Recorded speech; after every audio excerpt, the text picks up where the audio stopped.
but you feel threatened and you act out. In my head, you just went through another terrible relationship and that person was horrible to you. You feel like a victim. You feel like they deserve everything that's coming to them and you're ready to jump to the next person. But then you start seeing these articles because you're trying to figure out what the heck is wrong with that person, and they're talking about narcissists, and you start to say, some of this sounds like me. Does this mean that I'm a narcissist? I thought I was a victim. You may have even read some articles that say if you're even asking the question, am I a narcissist, that means that you're not a narcissist. And that's not true. People who have narcissistic personality disorder or narcissistic traits, they can question themselves. Otherwise, there'd be no way to ever heal from it. Let's take a moment here and define what narcissism is and what narcissistic personality disorder is. There's two traits that we're talking about. We're talking about narcissistic personality disorder. We're talking about grandiosity, which is this feeling that we're above other people all the time, and we're talking about attention seeking, which is getting other people to pay attention to us and to recognize us for being superior. So something to know about personality traits in general is that they're patterns that we exhibit. They're just the way that we go about our lives. They become habits of the way that we react to things. When it comes to these maladaptive personality traits like grandiosity and attention seeking, we're trying to defend ourselves against something, defend ourselves against an anxiety or an emotion or a feeling that we're experiencing. I apologize, I see the lights going on and off, it's the camera. But we're trying to defend ourselves. So what are we defending ourselves from? Well, when it comes to narcissistic personality disorder and these narcissistic traits, we're defending ourselves from feeling vulnerable, from feeling like we could be victimized. So it's interesting because we sometimes display that we are a victim and we tell ourselves and we tell everybody else around us how we're a victim and nobody pays enough attention to us, nobody cares about us, and why life is harming us. But what we're actually doing when we do that in the case of these narcissistic traits is that we're avoiding the feeling of being a victim. We're avoiding the feeling of anxiety and that feeling of being threatened. And that may be why we have this grandiosity where we have a need to tell ourselves and tell everybody else around us that we're better than them, that we're smarter than them, that we're sexier, whatever it is, because we're avoiding a feeling. Now, I just want to make clear here that you don't have to have full-blown narcissistic personality disorder to have these traits, and you can have other traits that you use to defend yourself against things, so don't feel like you have to be this exact pattern and it has to be exactly this way. But if you've ever been victimized in your life, and people who have narcissistic personality disorder, they typically have been victimized in their lives, usually in childhood, usually from parents, and this is how it gets passed down. It gets passed down because our parents either don't listen to our emotional needs and they always shower us with gifts and affection, but they don't actually care about what we want. They don't listen to what we try to express, or they go in the opposite direction and they're abusive and they are either neglectful and just don't pay attention to our emotional needs at all, don't feed us when we need feeding, things like that, or they're actively abusive and they tell us like, stop thinking that way, I don't want to hear it, that's not the way we talk in this house, and they just stifle the way that we try to express our emotions. Any of those things can lead into narcissistic personality disorder, because that's traumatic when you're a child. When you're a child, your emotional needs are how you communicate, and that's how you get around in the world. You need your parents. You rely on your parents to be able to do things for you, because children cannot go out and get food for themselves. Children cannot fend for themselves.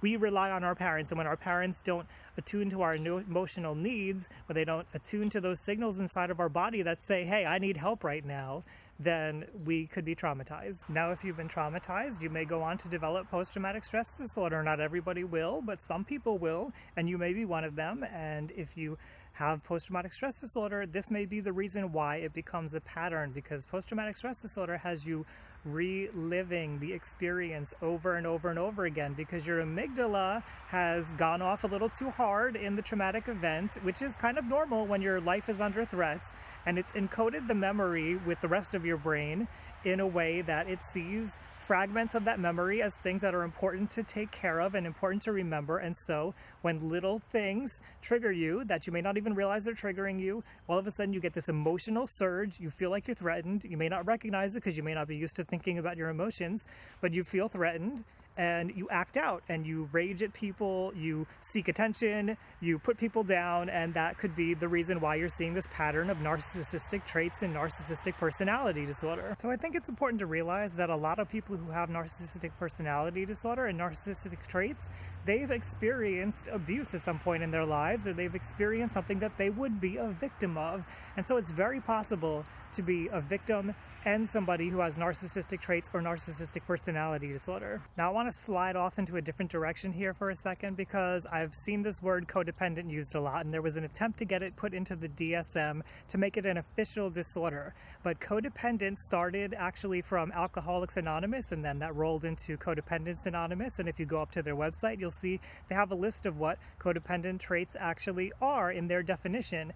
And actually, when you look at the traits, you'll probably see there's a lot of things that look like narcissistic personality disorder, and there's a lot of just personality traits in general that you could call a lot of different things. But I just want to put into your head that maybe it's possible, if you identify as a codependent, that you're attention seeking, that you feel grandiose, you feel special and deserving of that attention, and it's possible that you have traits of narcissistic personality disorder or narcissism, and there's nothing wrong with that.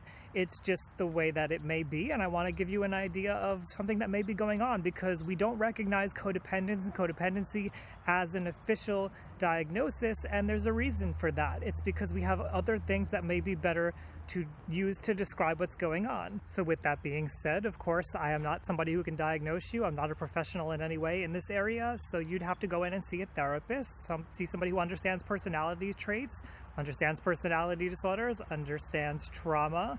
Those are the people I would recommend. Not all therapists understand these things, so be very clear when you speak with somebody, and they'll be able to give you an assessment. It may take a few sessions. You may think that they're stupid and they're an idiot because of those grandiose thoughts. Stick with it. They'll be able to give you the diagnosis, and I know it's against your nature, if you have these traits, to think that they know what they're talking about. Just keep going. It's very dark here, I apologize. If you're somebody who finds that you have these traits, these narcissistic traits, you feel like you're a victim, what you're going to have to do is to train yourself to not go looking outside for attention, and to train yourself to not put yourself above others when you have that feeling of pain and vulnerability. That's the last thing you want me to tell you, but that's how you're going to break free from this pattern. So you'll have to learn to just sit with the emotion when it's uncomfortable, and this may be something a therapist can help you with, because the therapist can sit with you in a private room where nobody else is going to know that it's going on, and allow you to experience that feeling that things are shitty, that you can't accomplish what you want to accomplish, that you can't always be above other people. And once you develop a little bit more of a tolerance for that, there's a deer walking over there, then you will be able to break this pattern and start to have more vulnerable relationships with people, more intimate relationships, and not have all this stress that's always looming in the background controlling your life. Now, of course, there's always the possibility that you are a victim of something and you didn't develop these narcissistic traits, or you may just develop them for a short period of time because you're experiencing things like acute stress disorder, which is like a version of post-traumatic stress disorder. It's just for a shorter period of time. And so that's okay. I mean, things happen in life. We become victims of things. It's okay to be a victim. It's okay to have these defenses. It's not good when these defenses harm you. So you may not even have narcissistic defenses. You may have other defenses that lead to other personality traits that aren't helping you. But I want you to know that it's okay to experience whatever you're experiencing. And if you need to get help, it's also okay to go and get help. It's okay to admit that things are wrong. If you want to learn more about your mental health, head on over to youtube.com/RyanLiberty, hit subscribe. Thank you to my patrons who make videos like this possible. If you want to support me on my mission of humanizing mental health, go to Patreon. I'll put that link down below. I'm sure you came to this video because you had questions. I don't know if I answered all those questions, so if you have any more questions, leave those down below for the comments so everybody can talk and discuss it. We'll figure it out together. As always, thank you for joining me out here. I'll see you around next time, everyone.